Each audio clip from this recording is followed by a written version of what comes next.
person whom you're trying to reach is currently unavailable. Please leave a message after the beep. Hey, Daniel! The person whom you're trying to reach is currently unavailable. Please leave a message after the beep.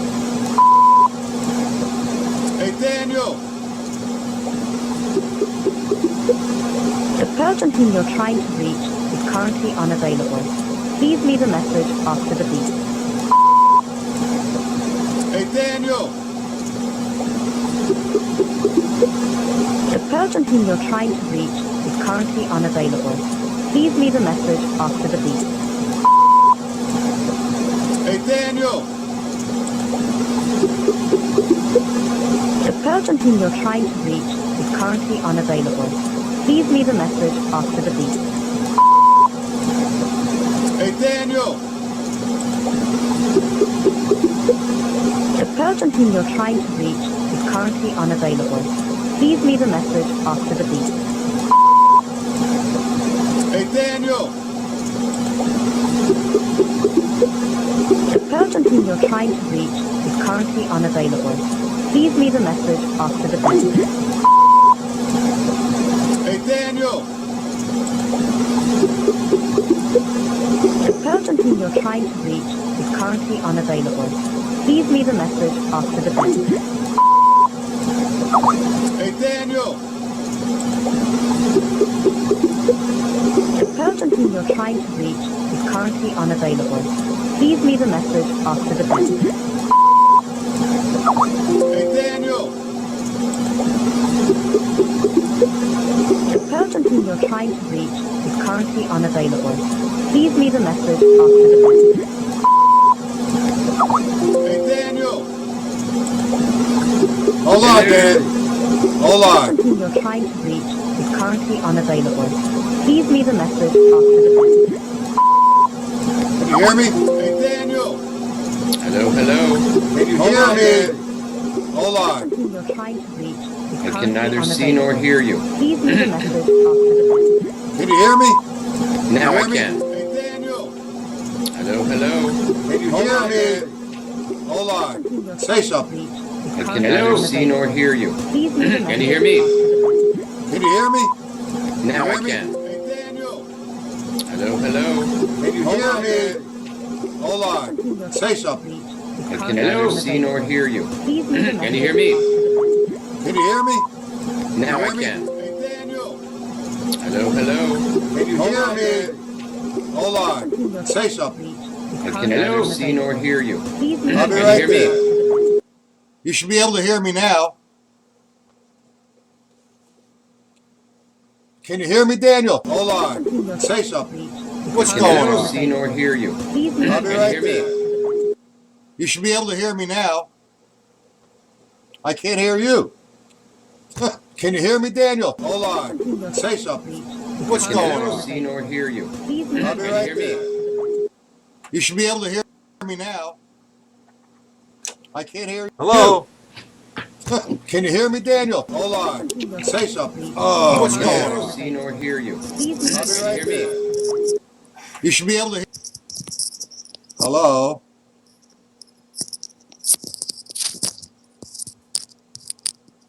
Daniel. hold on one second. Oh, okay. Everything's fine now. Okay, putting in earbuds. Can you hear me now? Yeah, I can hear you. Okay, great. How are you? I'm good. I'm not going to see you on this Yeah, you're interview. going to see me. Hold on a second. What do you want to see me for? I'm ugly. Oh, I like to look at your mug. Come on. That's it. Come on. All right. Hold on. I need the face to go with the voice. It's just not right. Well, I don't know, man. Like, I'm trying. Are we live on the air now? Yeah, we're live. Hello, good folks in Matt Patella world. We have 7 people in there. 7 people. Let me just, well, it just started. Relax. Everybody's making hot dogs and hamburgers. Exactly. Are you having a 4th of July weekend? Yeah, Of we're the- paradiddles. Hold on. Let me just check something. Let's just try to figure this out. Put you Grilled- someplace else. grilled paradiddles on a bun? There you go. There's such a delay on this. Hmm. Hold on.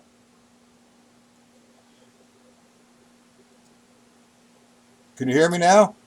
Yeah, I hear you. But nothing's moving. It froze. I'm not moving on the screen. Nope. Oh, It's just such a. Well, you're okay over there. you want to you want to reconnect? 1 second. I fixed the camera so you can see me. I can't see anything. Now you can. All I see is your screenshot. Oh, well, there's such a delay in this, Daniel. This is so new to me. I'm just trying the best that I can. But it should be a good day. I mean, Do you want to call me back?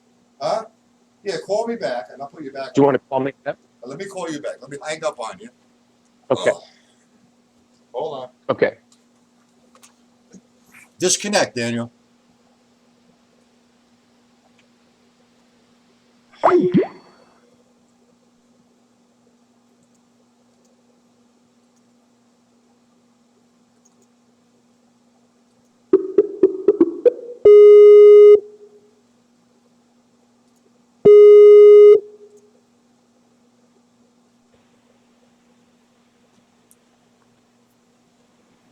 Aha. You're back.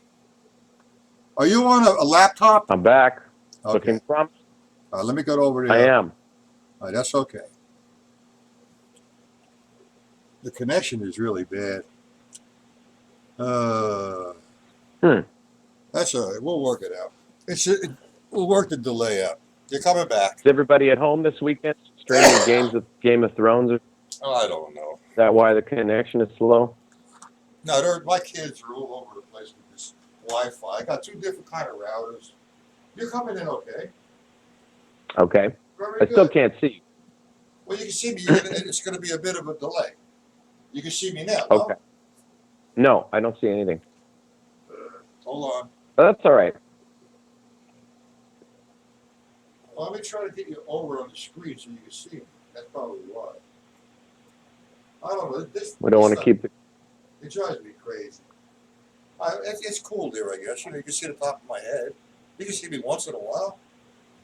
You there? I don't see anything. All I see is your profile picture. I don't have anything on my screen Really? that your camera is shooting. Yeah. What do you? I just see a still picture of your drum set. All right, I'll tell you what you do. You call me. All right, hold on. I'm gonna take you off Skype. This will get right. It worked perfect last time. All right, I'm gonna take you off Skype. You call me. All right. Okay. Will do. Hold on. Hang up on you.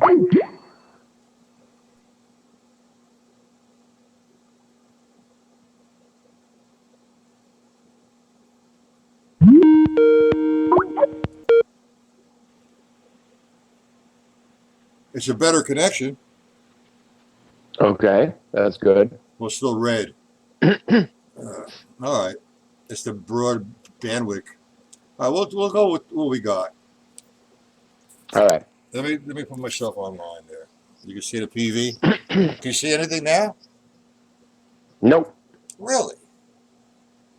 Yeah. It's all right. I'll live.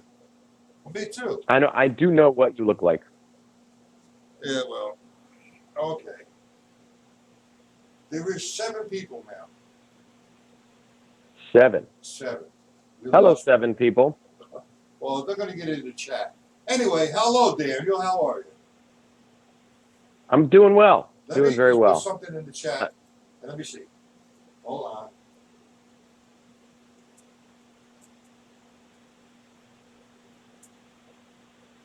I just said they can see us. If they can, they can. You know, everything it's so. I'm frozen all the time. I don't know what's wrong. I think it's the bandwidth. I mean, I have enough. Anyway, let's talk a little bit. I don't know. I have good reception here. Well, you're coming to me on Skype with that red broadcasting warning. Why, I don't know. There's 9 people on. Hold on. All right. Richie said you can see both of us. Jake Eggman says, yes, both of us. They can see us. Let's talk. Okay. All right, we're good. let's. You're the only one that gives Yeah. me problems, Daniel. that's Hey, let's what talk I about live and breathe. First off, you know what I'd like to talk about first, and then we get this over with, and we'll go to you, the beginning of you. Okay. Okay, the Drummers Collective Jazz Intensive. How did that work out for you? Yeah. Talk about it.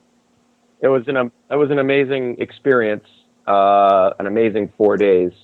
It was the first time I'd ever done anything like it, so it was definitely seeing what was going to transpire and how it was going to turn out, and it turned out better than I could have imagined. We had a great crew of folks. A guy came from South America, a guy came from Alberta, Canada, New Orleans, Midwest, the West Coast, all over the Northeast. So we had a good group. They came ready to learn, ready to rock, and or ready to swing, I suppose you could say. And it was 4 days of very intense New York jazz. I mean, it lived up to the title. So we were at the Collective all day, every day. We sort of, the way we timed it, and I think it's going to happen again next year. We already are looking at the dates. It'll be around the same time, early June. But it's a weekend when the Collective ends one semester, and then they don't begin the next semester until the following week. So they sort of have 3 or 4 days where there's nothing at all going on in the school. So the school really became our private playground, as it were. We had practice rooms for everybody. We had a really cool setup of, everybody had not a complete drum set, but they had a ride, a hi-hat, a snare drum pad, and then a bass drum pad. So they had the 4 basic limbs. And we had special guests. Sean Pelton, Saturday Night Live, came down for a day. He did a Q&A. We had your friend and mine, Alan Herman, came down, hung out for a while, shot some stuff. Was he brilliant or insane? And and a bunch of folks came. He was Alan. I'll just leave it there. But Okay. I love Alan, as do you. Yeah, I do. And he's the great Alan Herman. So it was cool. He brought a lot of wonderful things to the table. His discussion of things, and he's also a keen observer. And he shot a lot of the proceedings. We had a guy come up sort of to act as a media guy, and so soon I will be putting out some clips and various sort of summaries of what the experience was like. And the last thing I should say was, because it was in New York, it made it different than a lot of other jazz sort of camps or other kind of jazz experiences you have, because every night there was either a concert, or we went to a club, or we had a jam session where the students all sat in. And then the final night, they did a concert. So we had a house trio. That's the other thing that worked out great, was I sort of had my trio there. Night number 1, we did a concert for everybody. Days 2 and 3, the students each got a 15 or 20-minute feedback session where they got to try out some of the stuff we were working on with the guitar player and the bass player and myself. All 3 of us gave feedback. They played a little. We did that for a couple of days. And then at the end, we brought in dinner for everybody. Nice big Italian dinner you would have approved. All right. And we, yeah. And then the students all performed. So I didn't, we lit up the stage, we videotaped everybody's performance, and they got to do a complete song of their choice, basically with the 2 musicians.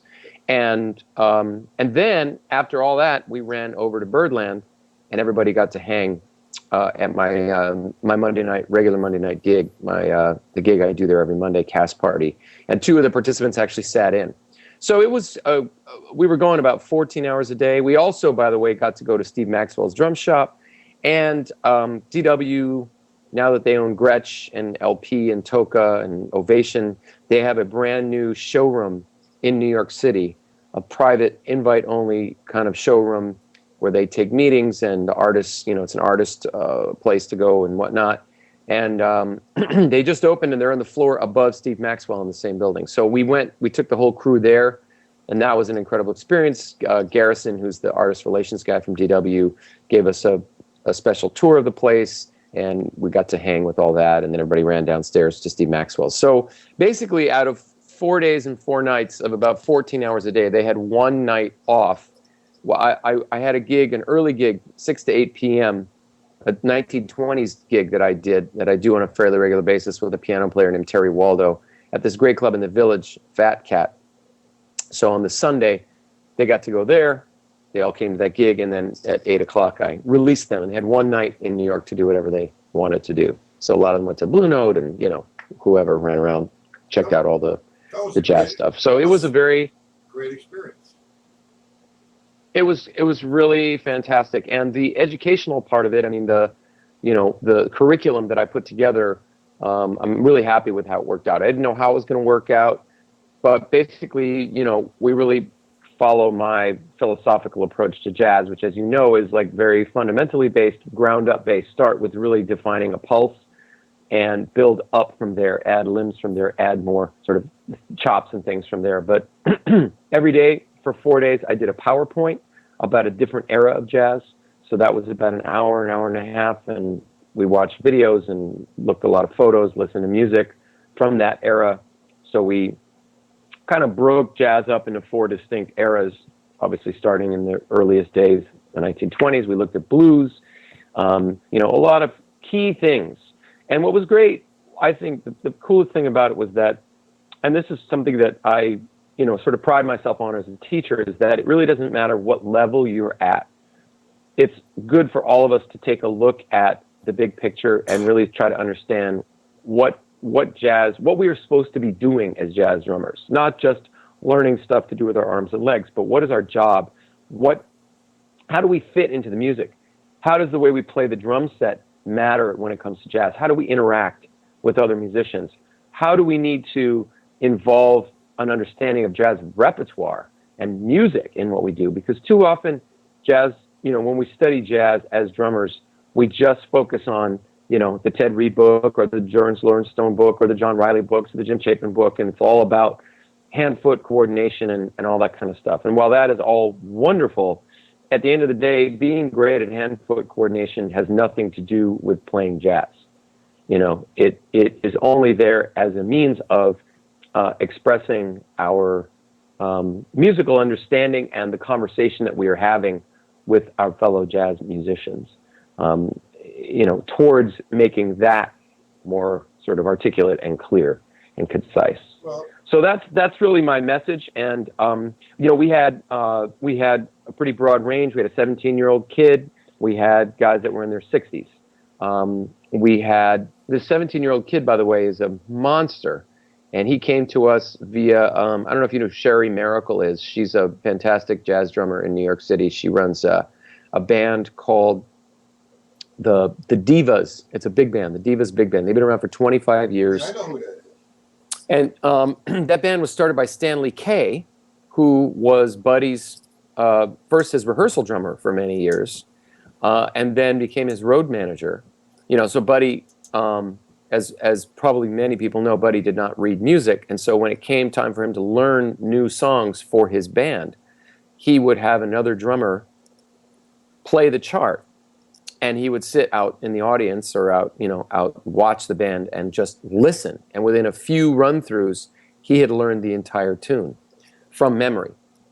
So, and then would go on to perform it at levels that no other human being could, right? As we know. So what's cool is that Stanley, was very close with Buddy for a lot of his career. And when Buddy put the big band together, in the 60s, the big band that would sustain him for the rest of his life, Stanley road managed the band and was very involved with that. And so Buddy passed away. Stanley was looking for stuff to do, and he thought, well, why don't I start an all-female big band in New York City that has great players, kind of along the lines of the International Sweethearts of Rhythm, which was back in the swing era, a very well-respected all-female big band. Pauline Brady was the drummer. She was an incredible swinger, and they were a terrific band. So that became his mission, and the reason all of this relates to the Jazz Intensive is that when Stanley passed away, he entrusted the big band to Sherry, who was the drummer, and he created an endowment, a scholarship fund. So every year that fund kicks out a certain amount of dough, and Sherry can give it to a couple of different people for their essentially, giving them some money towards some kind of a program. And so she chose our jazz intensive as a program. And the kid that she recommended who got the scholarship is this 17-year-old kid who, keep your radar open, because this kid is 17. He's a very mature human being, very open, very artistic, and already a hell of a drummer. And we found out about 3 days after the intensive ended that he was accepted to what's called the Vail Jazz Camp.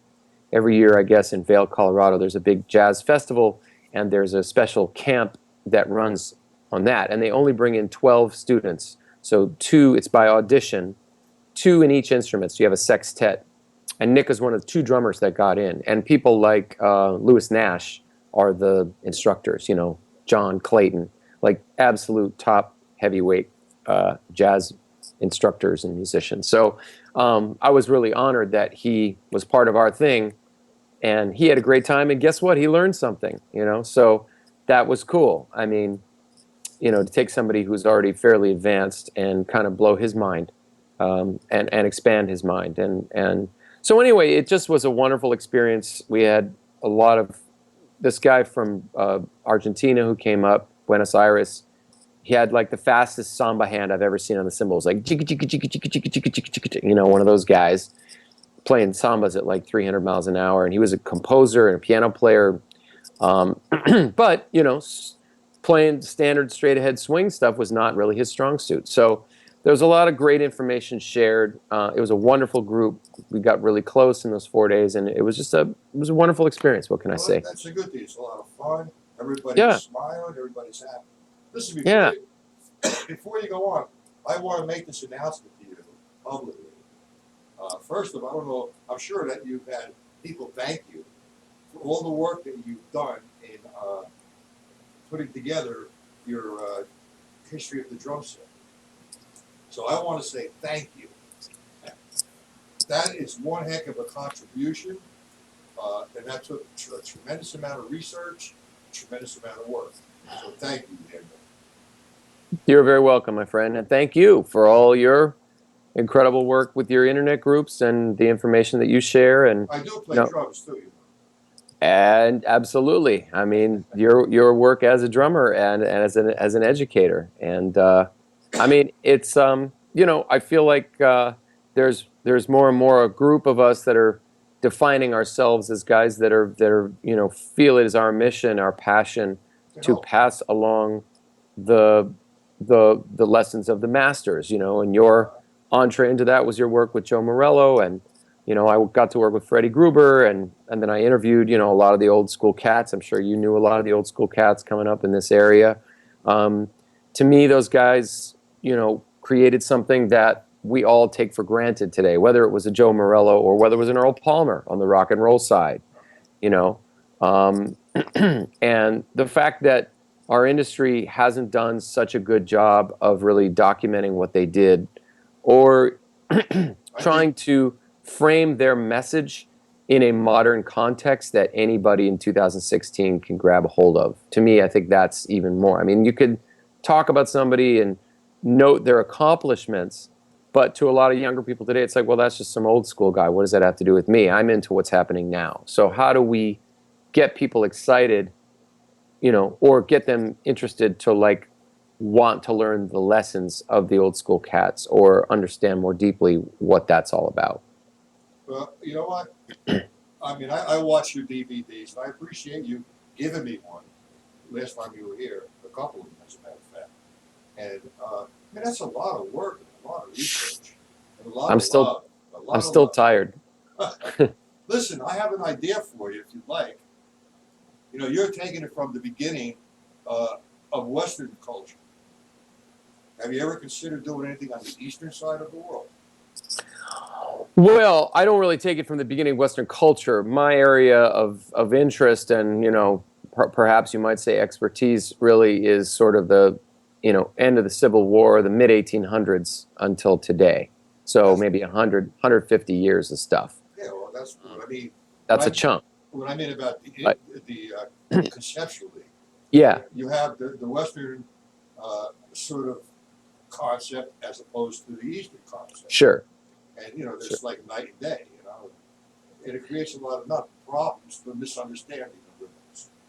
So I was Yeah. just wondering Well, if you would consider that. I wrote a book that unfortunately didn't really get much play. It was called Music Alive's Percussion, and it was an introduction to all forms of percussion. It's a big book, and I was hired to write it. So it was not a Daniel Glass. I mean, certainly my name was on it, but it wasn't something I did that my face is on the cover. It was for Music Alive magazine, which is a magazine for school teachers, and they sent out. I mean, so I wrote the book to be used as in promoting. The magazine promoted the book. They had a whole library of titles. But writing this book was a very interesting experience because I had to go down a lot of areas. The book's about all different kinds of percussion. There's a chapter on world percussion, a chapter on electronic percussion, two chapters on the drum set, a chapter on marching percussion, a chapter on classical percussion, a chapter on, what, if you want to make a living or get more involved in percussion, what do you do? And you can buy this book on my website, by the way, if you go to the merchandise page. But I learned so much in researching that book. It was an incredible experience. Not monetarily, I should say, but it was an incredible experience in terms of what I gained, what I learned, and how that helped to color my overall perception, as a historian. I mean, it was a great research experience. And the world percussion section was fascinating to delve into that stuff and just try to, on a surface level, look at Asian percussion and Indian percussion and Polynesian percussion and, European percussion and South American and Cuban percussion. I mean, it's just, it goes on and on and on. And so, I don't know. To me, the reason I write about what I write is because that's the kind of music that I play as a drummer. So for me, it comes from my interest in it, my passion for it comes from the fact that that's what I do as a drummer. I play a lot of different styles of music, and what people hire me to do is to play, music that's based in a lot of sort of classic American eras, and that's why I've really focused on the drum set and American music. That's just where my brain is at, But in doing this book, I learned a lot about other cultures, and I think it's fascinating. And so maybe at some point I'll do some cross-cultural, trying to bring something in. I think Pete Lockett would probably be the guy to write that book about Eastern stuff. Well, he probably has already. I think. But it's interesting because somebody like Steve Smith, who's very into, the same kinds of things I am, the evolution of where we come from today, the evolution of drumming and the drum set. He's become a master on the Eastern conical, the South Indian chanting, nakatete takata kita, all that I stuff. heard him in clinic do that. He's marvelous, man. Yeah, he's incredible. And I mean, he not only does that in his clinics and he does that with his band, but he's such a master at it that Zakir Hussain, the greatest tabla player in the world, had Steve tour in India with a group called Masters of Percussion, which is something that Zakir put together a number of years ago. And it's like an all-star band of the greatest South Indian percussionists. And they'd never had a drum set player, let alone a non-Indian, tour in India with them.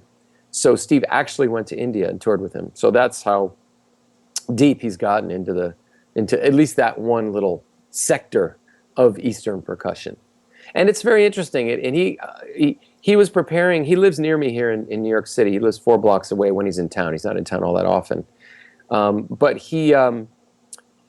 one night he was getting ready to go up to do a camp with Zakir up in upstate New York, and Jack DeJohnette was there and all this stuff. And he said, well, why don't you come over, let's have a couple cocktails, and I just want to run over the whole thing. I want to lay it out for you. This is right when the magazine came out that he was featured in. I think it was Drumhead did a huge feature on him and the South Indian stuff. So he explained it all to me, and I got it that night, but I didn't go start practicing it, and it's deep, It's a whole way of thinking about things, of taking rhythm and breaking it into pieces and counting it. That's just it's not all that different, but there's a way of doing it that is very particular. Yeah, well, So, I listen to Steve do that. It just amazes me. yeah. Anyway, cool. we have a question here for you, Daniel. Oh, good. How are you? He says, how are you, number one? Are you having any more clinics? Are you going to be doing any clinics? I'm actually looking at September right now and the fall. I'm starting to set some of that stuff up. So I'm going to try to actually book some stuff in Canada, the Toronto, Ottawa area. There's a lot of different people up there that I'm connected with, and we have a couple offers, kind of a couple of standing offers. So I'm looking at doing that maybe in September, and then I'm trying to get back to the West Coast again. I have not been out there since NAMM, to maybe do some stuff out there. So yeah, looking to put that. Did you recently get a new manager or something? Or? Well, I've started working with JC Clifford, who is the president of Drum Tax. Oh, Yeah. you know JC. Yeah, I know. He's going to be doing a thing with you soon, he told me. Well, he's not supposed to say anything. I was going to surprise you. Yeah, he is. Okay. Well, he told me. I don't know if he publicly announced it. That's If all so, erase that from your memories. All right, All of you seven people online. Hey, listen, I got a gift this month, as a matter of fact. Oh, And first of all, let me go backwards here. I'm sorry. Yeah. To the clinics. When are you going to come over and do another show for me? Ready to go. Let's do it. All Let's right. do Well, I changed the bass drum head on that 18-inch bass drum. Oh, good. Okay. I got the keyboard out of there, and now my gift for the month. This is like amazing, and it's not. It's just something that you dream about. Mike Clark. I don't know that name. No, I know you don't know that. Daniel, behave. Anyway, he's going to be coming to my studio every day for a month. Every day for a month? Yeah. Wow. And he had to relocate for a month or so in the city next to me. So he just wants a place to like hang out, practice. And that's like a lesson with Mike Clark every day. Fantastic. Yeah, and I'm going to be broadcasting with him, and if you want to jump on it or you want to come down and do a show with him, that's cool too. When is it? When? He's going to probably start. What's today? The 5th until the 5th, July to August. All right. Well, maybe we could do something later in July. That's fine. That would be cool. Yeah, I mean, I haven't hung with Mike in a while, and I would love to. I would love to come out and hang with you guys. It'd be very cool. Says nice things about you, and I tell him why. I don't say nice things about you. Once I get out there, we'll clarify all of that, and he'll realize real quick what it's really all about. Okay, listen, Daniel. Just how did this all come about? What made you decide to do all this research on the evolution of the drums? Well, it's a long story. No, I'll try to summarize it in 25 words or less. Basically, I joined a band in 1994 called Royal Crown Review. It's a band that I've been with for over 20 years. And the band was very, very deeply involved in a variety of different kinds of what I call classic American music. So they were playing big band swing stuff, really early rhythm and blues stuff, rockabilly stuff, some 1920s type stuff, some early rock and roll stuff. And when I joined, I wasn't really, I wasn't all that hip to that stuff because there's very little actually written about it for drummers, or there was at the time. This is 1994. So I was very into jazz, and I was trying to play, fancy Dave Weckl big band stuff and Tony Williams type licks and things over these styles of music that they were either writing originals for or they were, playing covers of these older songs. And the band was happening around LA. It was already like a really kind of, they were very hot at the time. It was the beginning of the whole retro swing resurgence. So they said, dude, what you're playing is not the right stuff. And I said, well, what do I play? I don't know this music. And so they gave me some cassettes and, had me starting to listen to stuff. And as I got more deeply involved in the music and the grooves and that kind of thing, I started to reach out to some of the older guys who actually had played on these records. So people like Earl Palmer, a guy named Johnny Kirkwood, who had been with Louis Jordan, in the 1950s, the early 50s. And I started just finding these guys and interviewing them. Louis Prima's drummer, a guy named Bobby Morris, who's out in Vegas. A lot of them were either on the West Coast or near the West Coast. And I started interviewing them, but the more that I interviewed them and involved them in what I was doing, they came to see my gigs and I went to see their gigs. Suddenly we became friends, And what I realized was that there was a whole era here that was not being talked about. And there was many styles of drumming that were distinctive, definitive styles that there was no information available about them.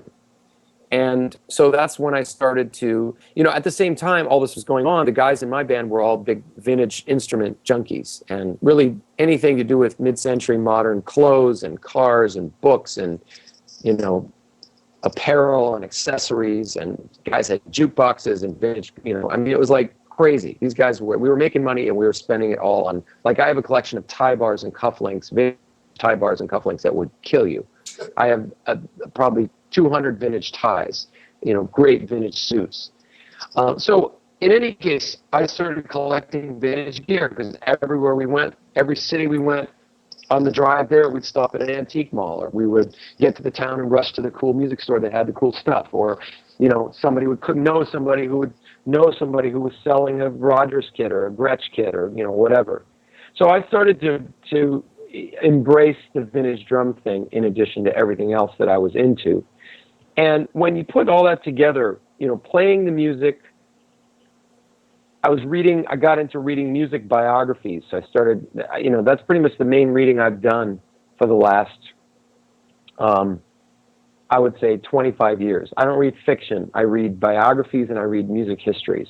And I just love that. And I just love finding out, sort of trying to put myself into the time period, because that's what we were trying to do every night we got on stage, was to put ourselves into that time period, to be authentic, even though a lot of times we would mix and match things and we would bring more of a rock attitude to what we were doing. So it was cool. We just created our own individual sound and style and vibe. And in any case, so through all of that, I decided that there was a story that was not being told, and I wanted to tell that story. And so I wrote a series of articles for Modern Drummer magazine in 1999 called Swinging in a Modern Age. It was a 4-part series, kind of about my experiences and trying to hit people to the kind of music that Royal Crown Review was doing, and doing some transcriptions. And then I got to meet Zorro in 2000. Zorro, I was a big fan of his book, The Commandments of R&B Drumming, that I had read in 1998 when it came out. Maybe it was 99. I met him at an AM show. And at that time, he was editing Stick It magazine, which is not around anymore, but it was a great magazine. It came with a CD that had tracks of whoever the featured, interviewees were in that issue, or the featured styles, or whatever, the issue contained. So I started writing articles for Zorro's magazine, and I ended up writing 3 cover stories. I wrote a cover story on the drummers of rockabilly, and I got to go down to Jackson, Tennessee, which is halfway between Memphis and Nashville. And in Jackson, they had the opening of the Rockabilly Hall of Fame. And while I was down there, I met Buddy Harmon, the greatest Nashville legend, who had played on a lot of rockabilly stuff. I met J.M. Van Eaton, who was the drummer on Great Balls of Fire, a whole lot of shaking going on. He did 2/3 of all the recordings at Sun Records. I met W.S. Holland, who was the drummer on Blue Suede Shoes, played with Carl Perkins, and then he joined Johnny Cash in 1960, was the drummer on all the Folsom Prison records. and everything Johnny Cash did until the year 2000. So W.S. Holland was with him for 40 years. I met all these guys. I interviewed them. I hung out with them. They all became friends. And I wrote a piece about that for Stick It. I wrote an 18,000 word piece about Louis Bellson for Stick It magazine. And I'm proud to say, until Louis's dying day, he told me that was the best thing that anybody's ever written about him, which I don't know whether it's true or not, whether he was just blowing smoke, but I don't think Louis Bellson was the kind of guy that blew smoke very often, you know? So I was very honored. I mean, for me, nobody was paying attention to what I was doing. Nobody was really supporting me. I was just doing this because I loved it, and I felt like this story needed to be told, and it dovetailed with what I was doing as a musician. But I did feel, you know, like to a large degree, I was sort of, you know, I always like to use the analogy like I was standing on a sand dune in the middle of the desert with nobody around for miles, and jumping up and down, screaming, "Hey, everybody, you guys should come check this stuff out. It's really cool," you know? And so anyway, that's how I got into it. And through that, around 2003 or 4, I started to do clinics, again, sort of based on all this work and research I was doing, and just trying to share some of this stuff. And I have to really give Zorro a lot of credit, because early on in the game, he was very supportive of what I was doing. He believed in what I was doing, and he answered a lot of my fears and anxiety about the fact that was anybody actually going to be interested in any of this stuff, you know? Because it's sort of like, if you write a book about funk, then at least everybody knows what funk is, and then they can decide whether they like your book or not. For me, I was having to first describe to people what it was that I was even talking about before they could then appreciate the content of the product. You know what I'm saying? So it was like a double-edged sword that I was confronted with. And, you know, it was, I should mention one other aspect of this, that in 92, I had started studying with Freddie Gruber, and as I joined Royal Crown, and as I started to get into this stuff, was great, because I could take everything I was learning in the band and go back to my lessons with Freddie and ask him about it and talk to him about it. And he, you know, every guy I mentioned, from Lionel Hampton to, of course, to Buddy, who he was good friends with, to Papa Joe, to Philly Joe, to, I mean, you name it, Freddie knew them, you know? I mean, he had, you know, he told me stories about Charlie Parker. He told me stories about Mez Mesro, who was a 1920s guy, a white guy, but who lived life as a black man. He lived in the black community. He talked black jive. He was the first guy to bring pot into the jazz community. You know, he was the pot dealer to the stars, but he was also a really good soprano sax player. And at that time, pot, you know, this was even before Reefer Madness. This is the 1930s, so nobody even knew what it was. But people were using it. Louis Armstrong, all, you know, Sidney Michel, all these guys, just like jazz musicians today, you know. And I'm not advocating drug use, by the way, I should just say that. But I mean, you know, it's just a very interesting story. And I read Mez Mesro's book called Really the Blues, which I highly recommend. It's an amazing book. It was written in the 40s when he was an older man. And he talks about his time in jazz in the 1920s. And, you know, the world of Harlem in the 20s is unreal. And here he was a white guy who he just basically just pretended that the color of his skin was black and that he was black and he was in the black community. And, you know, he married a black woman even though he couldn't legally do that. But, you know, just people made things happen. And anyway, so Freddie knew Mez. He knew Mez Mesro, you know. And in fact, a funny little marijuana story is that if you got a hold of some really good weed when Freddie was coming up, which was in the 1940s and 50s, it was called the Mez. You know, it was like, that was the shit, the Mez. You know, yeah, I got some Mez, man, you know. And even though Mez wasn't around, he wasn't, you know, the guy bringing the weed in anymore. He was, you know, it was, but Freddie said, you know, Mez Mesro was still around in the 1940s. And, you know, he cut a bunch of jazz records. He's acknowledged more as being a great chronicler than he was as being a great player, but he was definitely a very credible jazz musician. So anyway, hanging out with Freddie, just like, you know, clarified a lot of stuff for me. And in learning music and jazz and drumming from him, it just added clarity to what I was doing, even though I didn't really know what was going to happen. I didn't write my first book until 2000 something.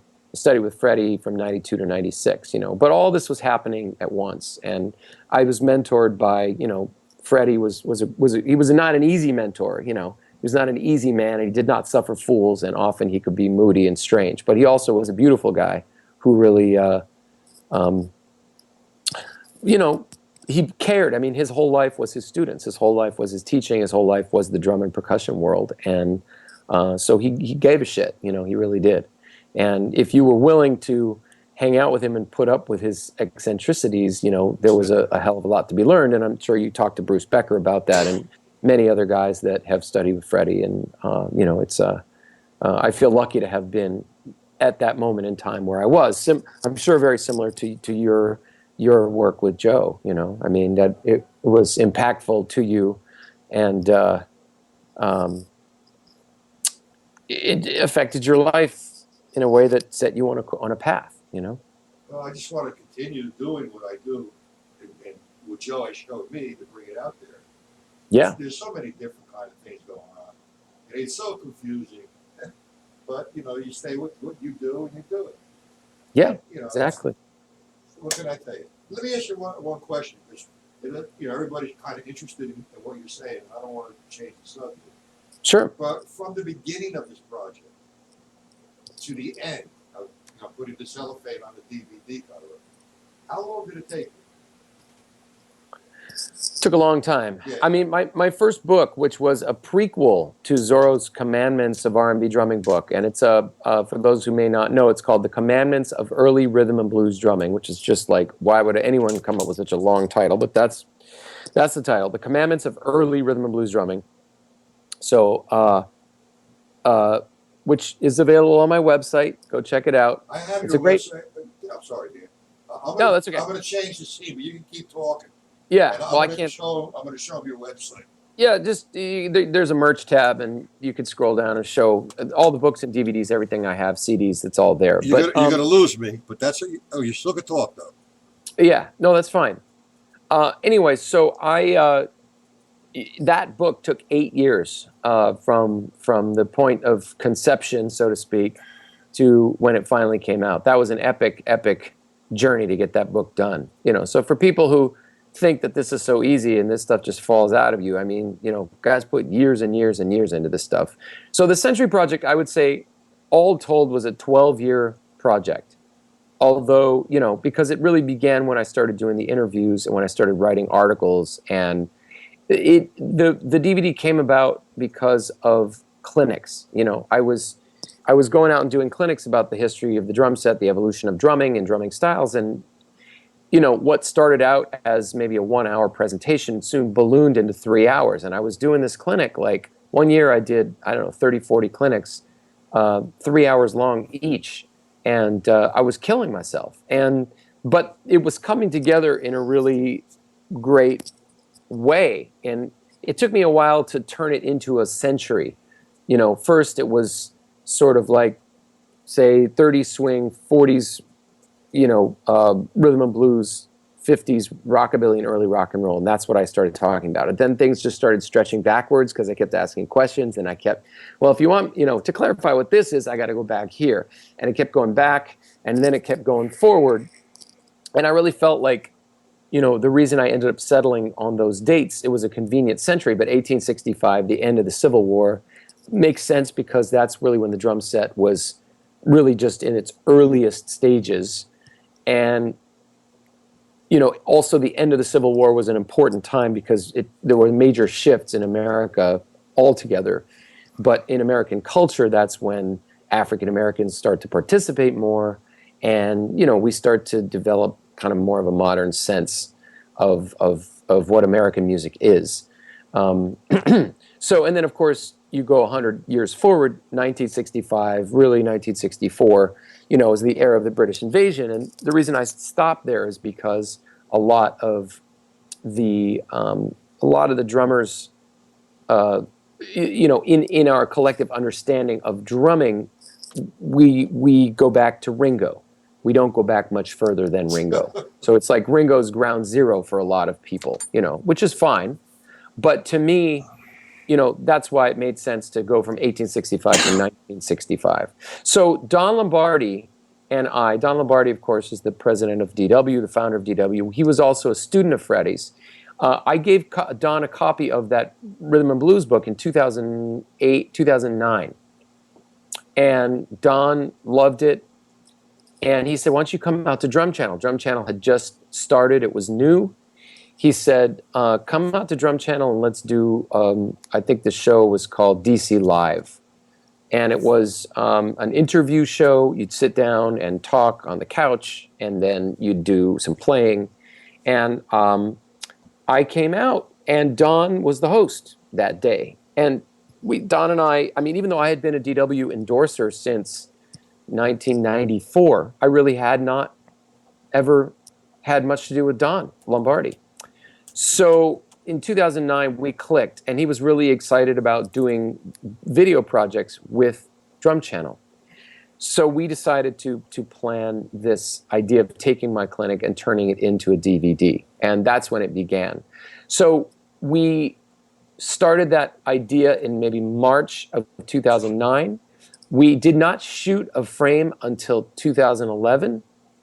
We shot it in the spring of 2011, edited it all through the summer, and it came out in September of 2011. So it really was almost 3 years in the actual making of it. But in the conception of it, it went back further, Okay. And what is Vic Firth's association with that? Whose association? Vic Firth. You're on a Century of Drumming Evolution. Okay, so the videos that I did for Vic Firth and the poster that I did for Vic Firth came about after the Century Project came out. And Mark West, who's the head of education at Vic Firth, they have a very large education program at Vic Firth. Thank God, they're great about it. Are you a Vic Firth guy or pro Mark? Well, I'm debating right now. I'm looking at Vader. Ah, okay. It's a matter of preference. Yeah. Well, anyway, Vic Firth had a very strong education program. Of course, the companies I'm with, DW, I'm now with Sabian, but Sabian owns Crescent, so I'm still Crescent / Sabian. I sort of endorse both of those because they're under the same roof. But Sabian and Vic and DW, LP, these companies all have a long history of supporting education. And I, being that my identity has been defined in the last few years very strongly by being an educator, these are companies that I've worked with for a long time. I've been with both DW and Aquarium for more than 20 years. And so anyway, but Vic Firth, I came on board with them. I was a True Line endorser. And right around the time that I was doing the book with Zorro, the Commandments book, the True Line folded. And so Zorro helped introduce me to the people at Vic, and they brought me on as an endorser at that time, which timing couldn't have been better, because then when I started doing the books and the clinics, having them in my corner was very helpful. So, it's been a good relationship. So anyway, when the Century Project came out, there were a lot of features written about it. There was a lot of, thankfully, I got a lot of good promotion about it. People were excited by it. It was kind of, I'd like to say that it added something new to the conversation that perhaps was not there before. And Mark Wessels, the education director from Vic Firth, said, well, hey, Daniel, let's do a project with you about this that'll obviously help promote your DVD, but also create a series of videos that we can post on the Vic Firth website. So we did a 3-pronged project. We did a poster, which anybody can get just by going to their local drum shop. I think you can write to Vic Firth, you can write to me, and they'll send you a poster of, it's called A Century of Drumming Evolution, and it takes 16 key years from that 100-year period and addresses a certain thing that was going on in that time.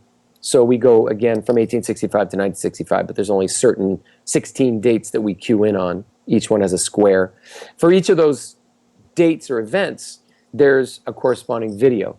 So they came up to New York and brought their crew, and we shot all in one day 16 short videos that now have been viewed, I would hasten to say, about 750,000 times. We're getting up to 1 million views now for the series, which is really kind of amazing. I'm kind of blown away by that.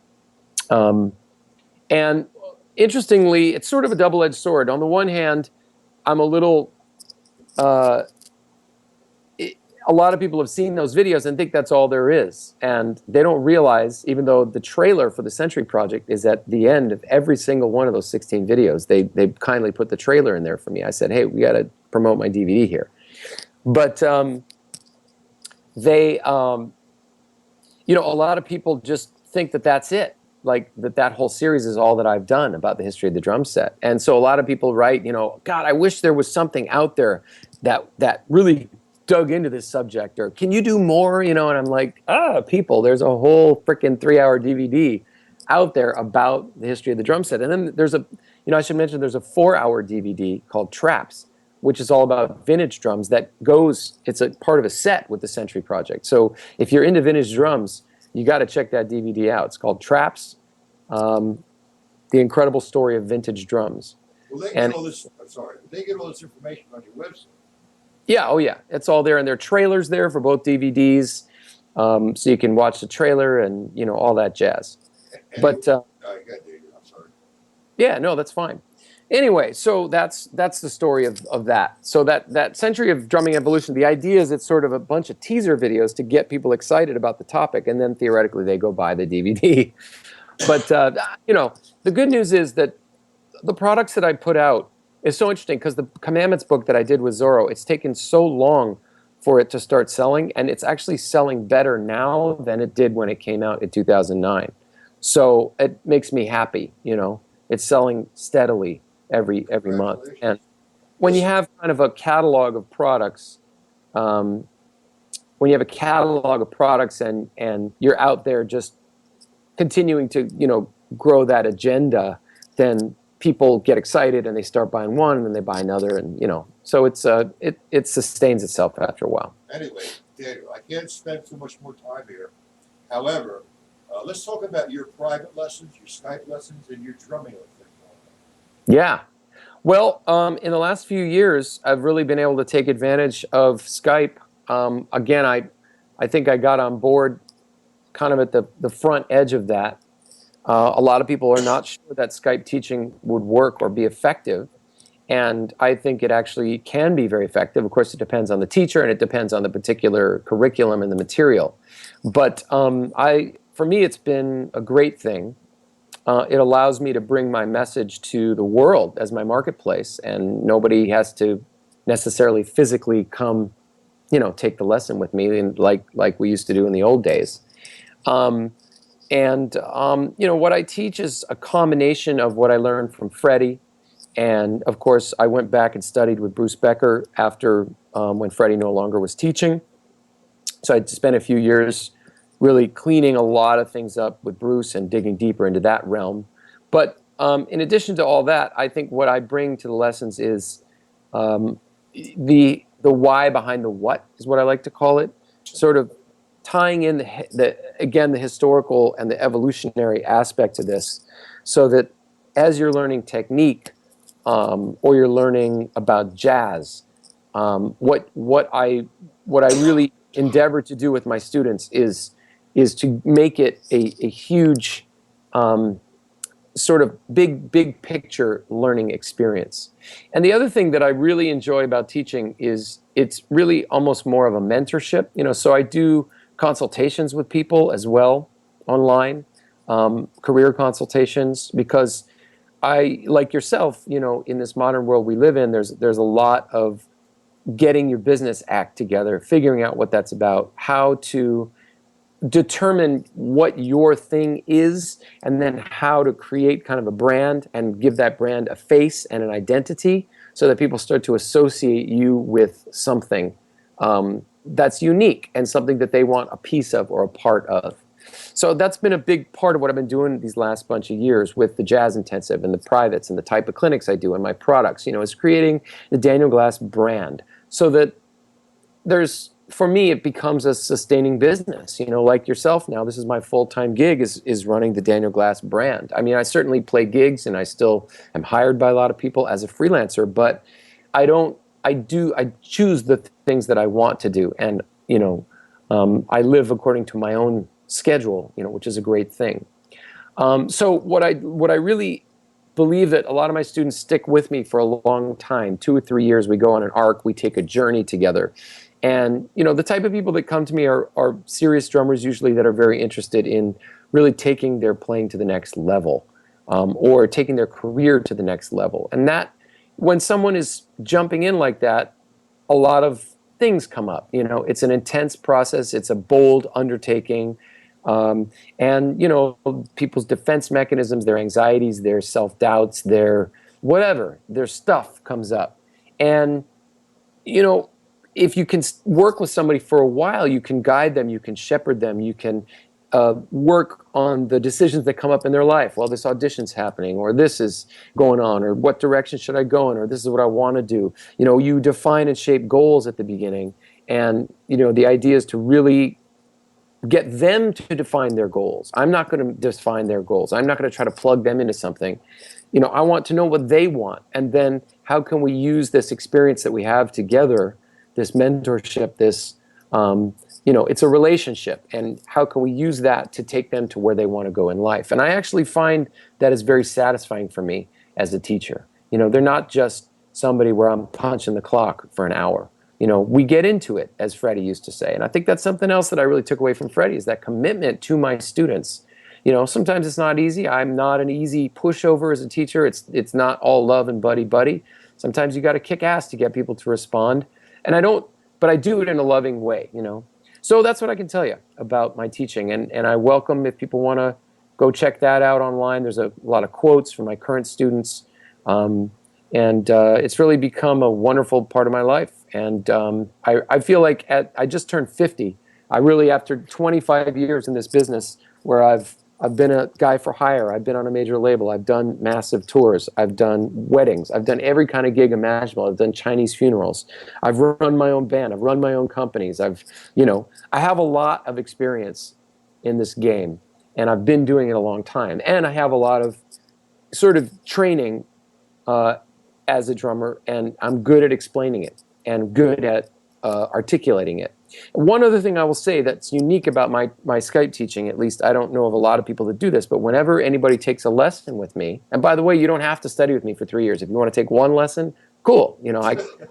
I get a lot of guys come through town, and they're just in town for, on the road, and they take a lesson, and that's fine too. There's no requirement. I don't force people to do anything that they're not interested in doing. But what I do provide after every lesson is, this is another interesting thing, is that I shot little videos of every exercise that I teach. And when you teach sort of the Freddie, kind of system, as it were, things build. They start very small pieces and they build. And so it's a whole series and a whole sequence, and it's a broad palette of stuff. And